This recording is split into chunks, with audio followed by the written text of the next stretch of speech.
안녕하세요. 고준의 지혜 TV입니다. 구독과 좋아요 부탁드립니다. 옛날 어느 마을에 어려서부터 책 읽기를 좋아하고 명석한 정시성의 선비가 살고 있었다. 책 속에 빠져 지내는 시간이 좋았고 책 안에는 정선비가 궁금해하는 모든 답이 다 있어서 즐거웠다. 정선비는 사서성경은 무불통지이고 옛 문장가의 시와 산문은 줄줄 외울 정도였다. 또 많은 책을 탐독하였기에 해박한 지식과 식견을 가졌다고 스스로가 자부하였다. 정선비의 독서는 다양했지만 그 중에서도 유독 대문장가들이 쓴 시와 산문이 가슴 깊이 와 닿았다. 자신 또한 이렇게 울림이 큰 위대한 문장가가 되어 후세에도 자신의 글이 전해져 많은 이들에게 회자되기를 꿈꾸었다. 정선비는 부지런히 공부에 매진하였으며 글쓰기에도 심혈을 기울였다. 많은 글을 쓰게 된 정선비는 드디어 자신의 깊이 있는 공부가 진가를 발휘하기 시작했구나라고 생각했으며 심지어 자신의 글들을 스스럼 없이 자화자찬까지 했다.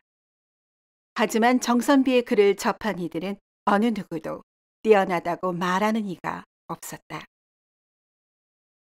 정선비는 조금 불쾌했지만 그들의 학문이 얕아서 자신의 글을 이해 못한다고 생각하였기에 이름만 되면 알만한 문장가들에게 자신의 글을 평가해달라고 했다. 그러나 이구동성으로 정선비의 글은 뭐라 꼭 집어 말하기 힘든 뭔가가 부족하며 더 다듬어져야 한다는 말뿐이었다.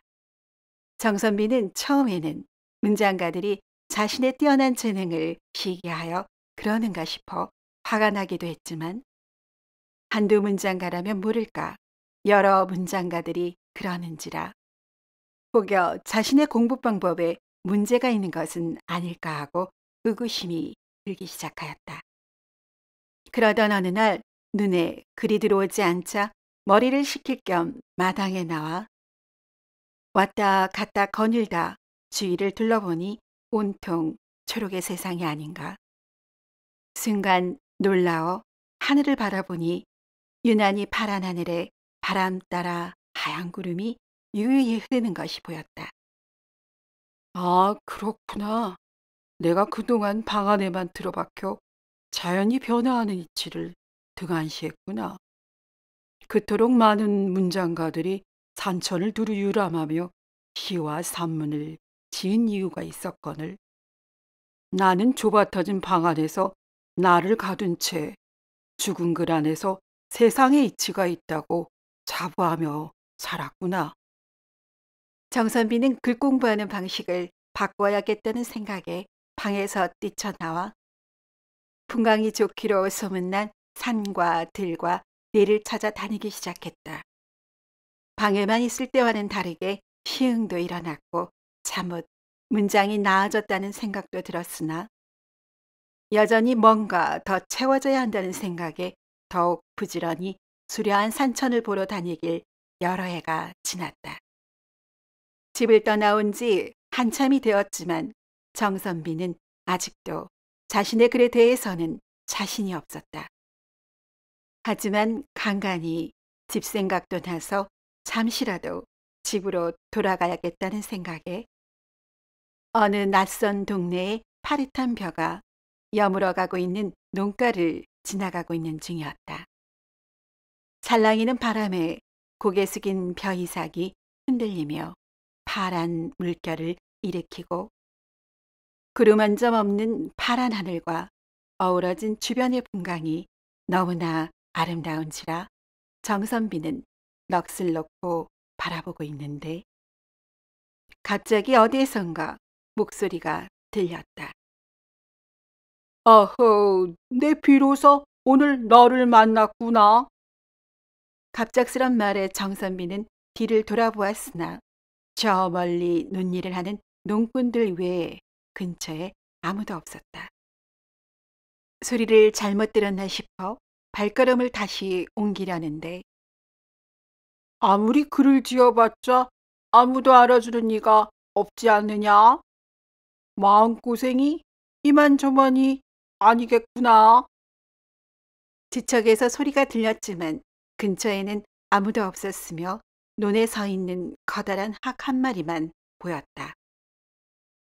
정선비는 학이 말을 했을 리는 없지 내가 더위를 먹었나 하는 생각에 자신의 머리를 세차게 흔들고 다시 발걸음을 떼려는 순간 아니, 내 말을 듣고도 무시하는 겐가? 어디를 그리 두리번거리나? 여기네, 여기야. 정선비는 눈앞에 서 있는 학이 말을 하는 것을 보고 깜짝 놀라 뒤로 주춤 물러섰다. 아니, 너는 학이 아니더냐? 어찌 사람처럼 말을 하는 것이냐? 아하, 다 그럴 만한 사정이 있느니라. 뭘 그리 놀라나?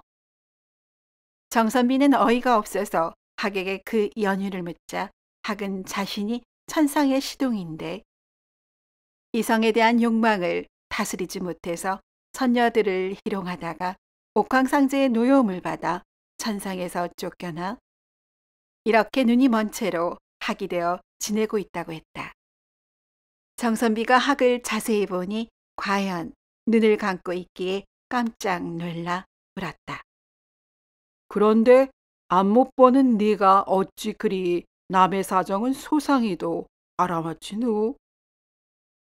아하, 천상의 시동이 그 정도를 모를까?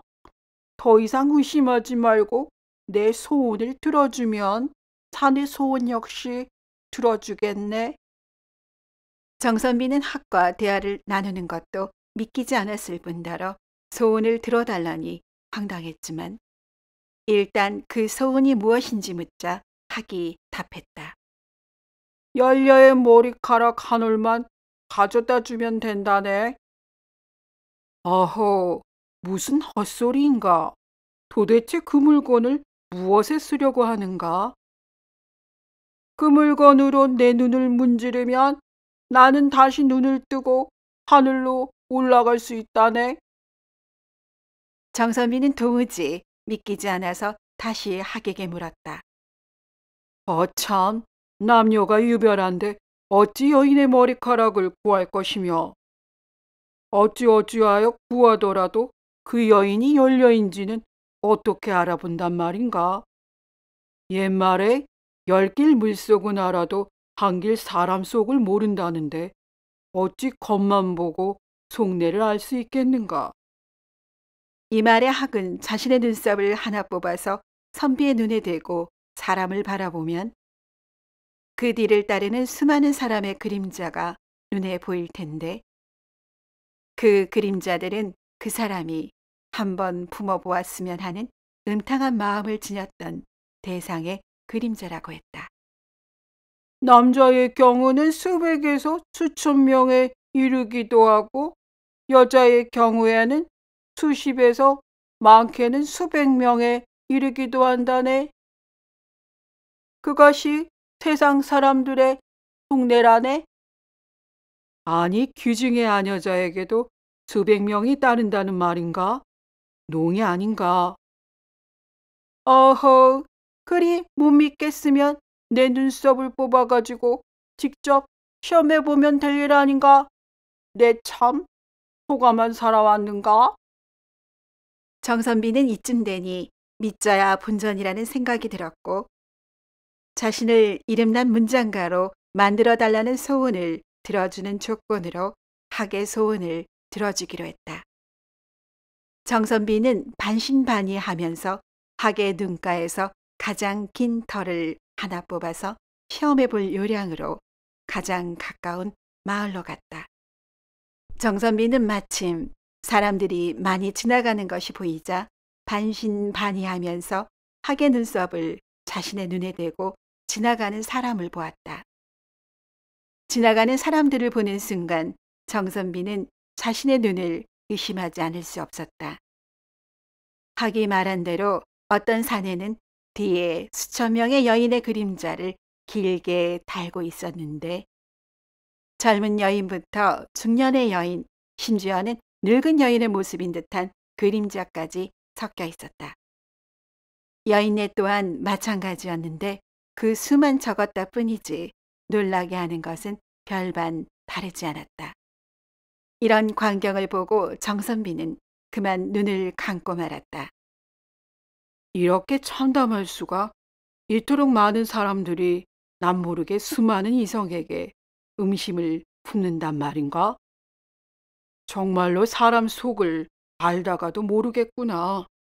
내 그동안 방 안의 서책에만 몰두하며 지내느라 사람들을 너무 몰랐구나. 그나저나 상황이 이러한데 열려를 어디서 찾는다? 정선비가 길게 한숨 지으며 한탄하고 있는 바로 그때 정선비 앞을 다소곳이 내일을 하듯 눈을 내리깔고 조신하게 지나가는 사대부가의 여인이 있었다. 정선비는 제대로 찾았구나 하고 급히 하계 눈썹을 눈에 갖다 대며 여인을 바라보았다. 그런데 이게 웬일인가?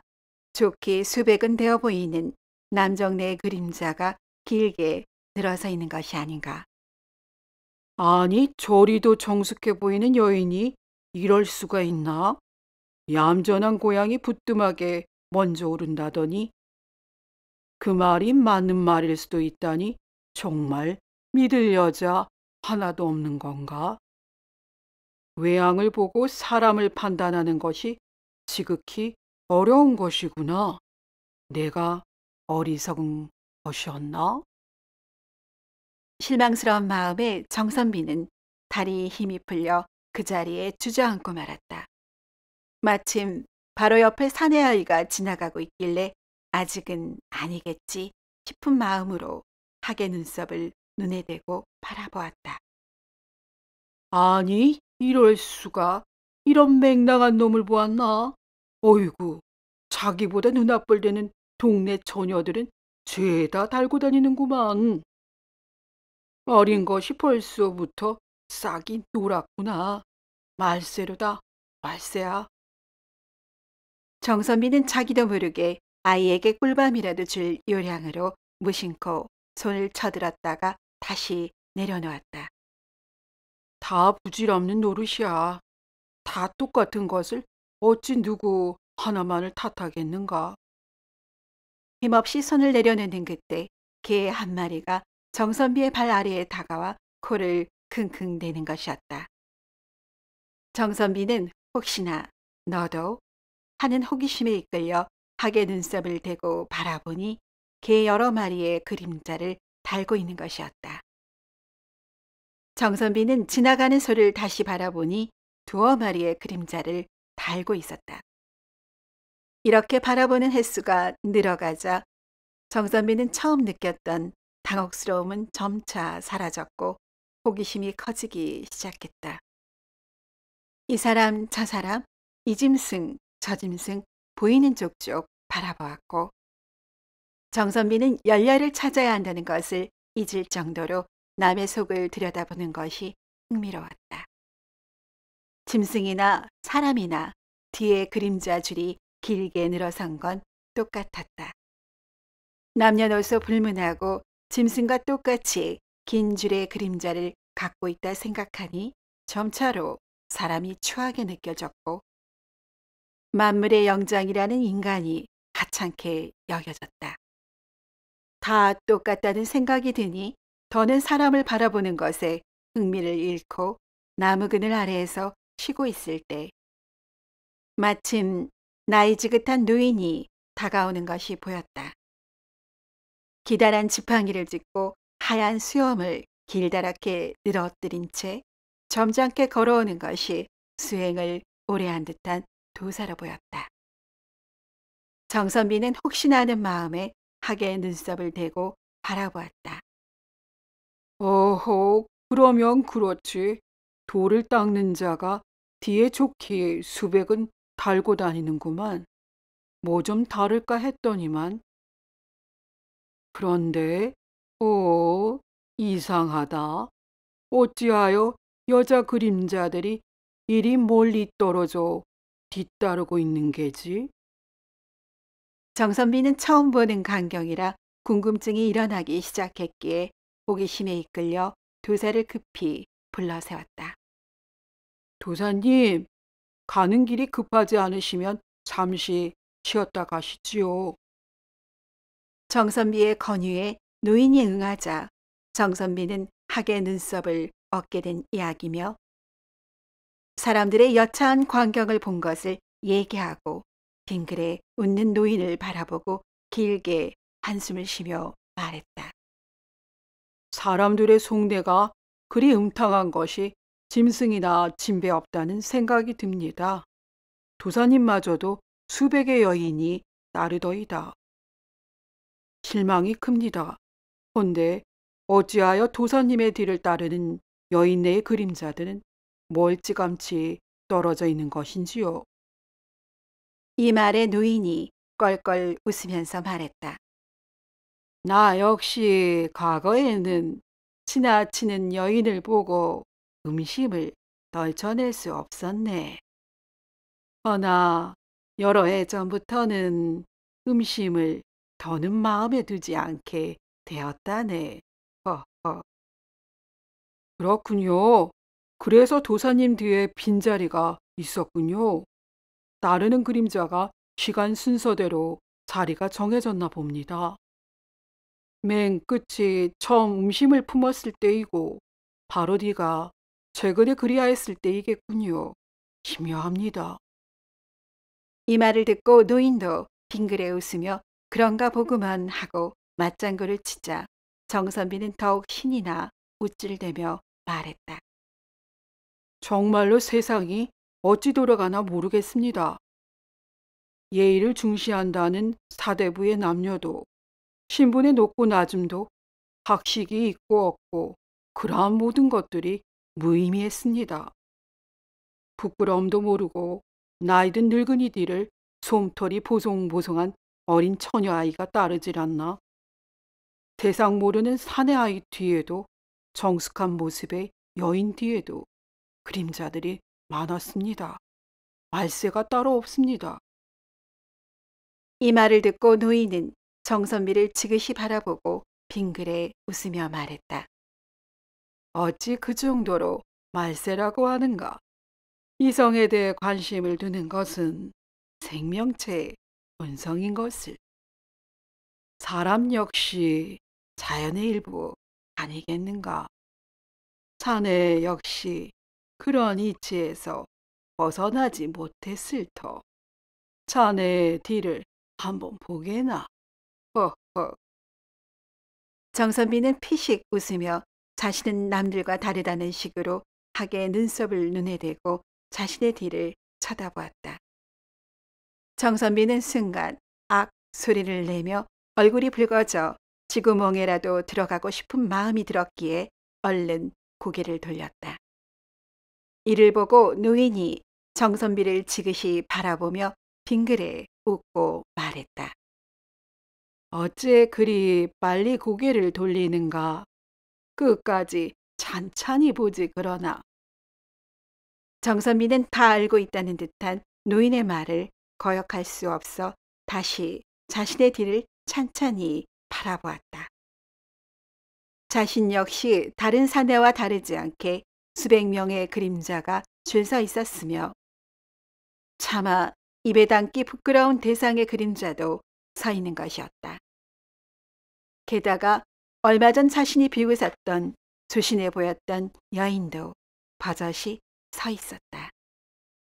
정선비는 민망하여 노인을 똑바로 쳐다볼 수 없었기에 뻘쭘하여 아무 말도 못하고 뒤늦게 잘못한 사실을 알고 혼나기를 기다리는 사내 아이 마냥 조용히 움츠려 있었다.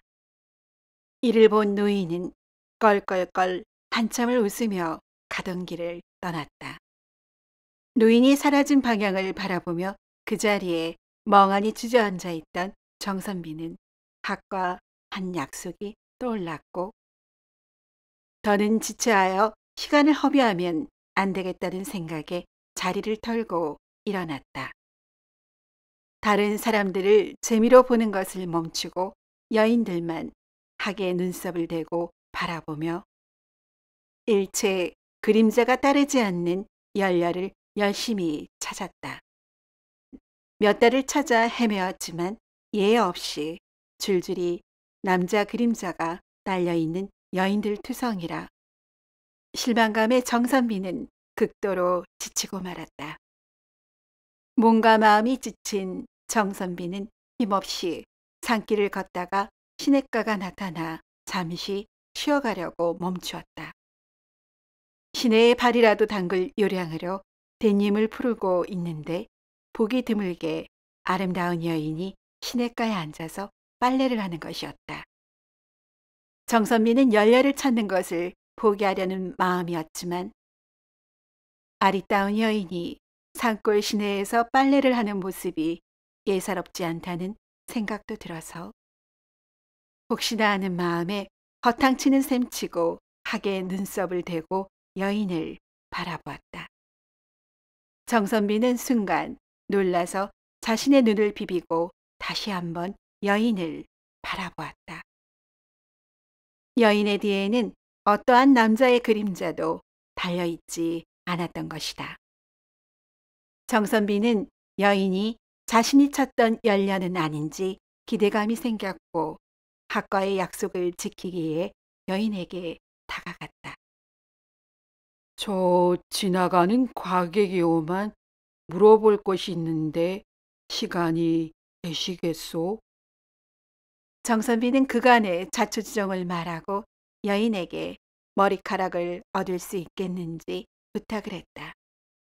여인은 정선비를 한번 힐끔 바라볼 뿐 아무 말 없이 멈추지 않고 빨래를 했다. 여인의 근엄한 표정에 기가 눌려 정선비는 더는 말을 잇지 못하고 한 구석에서 여인을 지켜볼 뿐이었다.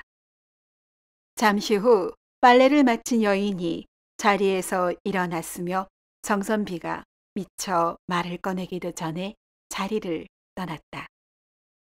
정선비는 낭패구나 하는 생각에 고개를 떨구며 여인이 앉았던 자리에 다가가니 무언가 가느다란 것이 바람에 하늘거리는 듯 보였다. 정선비가 그 물건을 쥐어보니 기다란 머리카락 한 올이었다. 정선비는 뜰 듯이 기뻤고 부푼 마음을 안고 부지런히 길을 재촉하여 학을 찾아갔다. 정선비가 학에게 다가가니 학은 물건을 찾았느냐고 물었고 정선비가 그렇다고 답하자 머리카락으로 자신의 눈을 문질러 달라고 했다. 머리카락을 눈에 대고 문지르자 학이 눈을 떴고 기쁨에 날개를 펄럭이며 벌쩍벌쩍 뛰었다. 이어서 학이 머리카락을 보자고 했다. 이 세상에서 이런 물건을 구했다니 별일이라 생각했네만. 역시 그랬던 게로구먼. 별 수 있었겠나? 학이 웃으며 하는 말이 이상해서 정선비가 그 연유를 묻자 학이 답했다. 이 물건은 사람의 것이 아니라 선녀의 것이라네. 자네의 소원이 간절하여 하늘이 감동한 듯 싶으이 다 자네 복일세. 정선비는 학이 하는 말에 놀랐으며 마음을 가다듬고 말했다. 어험, 하늘이 그토록 나에게 복을 내리셨다면 이제 자네도 내 소원을 들어주어야 하지 않겠나? 어허, 자네의 소원은 내 진즉 들어준 것이나 진배 없다네. 이 말에 정선비가 황당해하며 되물었다. 아니, 자네가 나에게 해준 것이 없는데 내 소원을 이미 들어주었다니 무슨 헛소리인가? 무릇 문장가는 사물의 겉만 보지 말고 그 속을 알고 깨우쳐야 마음을 움직일 수 있는 좋은 글을 내놓을 수 있는 것이라네. 자네는 긴 시간 동안 글 공부를 했지만 방에 틀어박혀 세상과 담을 쌓고 남들이 내놓은 글만 보았네. 그리고 산천과 사람을 두루 살피러 다녔다지만 그 역시 그것에 겁만 훑은 것뿐이라네. 허나 어떠한가? 이번에 내 소원을 들어주느라 사람의 속마음을 들여다보며 그 이치를 깨쳤지 않은가? 아마도 앞으로 자네는 사람들이 공감하고 그들의 마음을 움직일 수 있는 글을 쓸 수 있게 될 걸세. 학은 말을 마치자 힘차게 날개짓을 하며 하늘로 높이 날아올랐고 얼마 지나지 않아 반짝이는 빛을 남긴 채 사라졌다. 정선비는 미처 다하지 못한 말이라도 있는 듯 학이 사라진 하늘을 멍하니 바라보았다. 정선비는 지난 몇 달 동안 자신이 겪은 일을 되짚어 보았고 비로소 학이 남긴 말들을 하나둘씩 이해하게 되었다. 이후로 정선비는 자기만의 공간에서 벗어나 많은 사람들과 허심탄회하게 생각을 나누고 교류하며 나 이외의 다른 이들을 더 많이 이해하게 되었고 언제나 그 자리에 있어서 미처 소중하다고 생각하지 못했던 풀벌레 소리, 빗소리, 바람결에 나부끼는 나뭇잎 소리 등 세상 삼라만상의 모든 존재에 감사한 마음을 갖게 되었다. 감사한 마음은 정선비를 더욱 내실 있는 사람으로 만들어 주었고 겸허한 사람이 되게 해주었다. 정선비의 글에는 자연스럽게 정선비가 느끼고 생각하며 공감한 모든 것들이 담겨지게 되었고 그의 글을 접한 많은 사람들에게 그대로 전달되어 감동과 공감을 일으키게 되었다. 머지않아 정선비는 드디어 많은 이들로부터 훌륭한 문장가라고 평가받게 되었으나 자신을 내세우지 않고 한결같이 세상과 사람을 이해하며 공감하길 멈추지 않았다고 전해진다. 오늘도 이야기를 시청해 주신 여러분께 감사드립니다. 재미있는 이야기로 곧 찾아뵙겠습니다.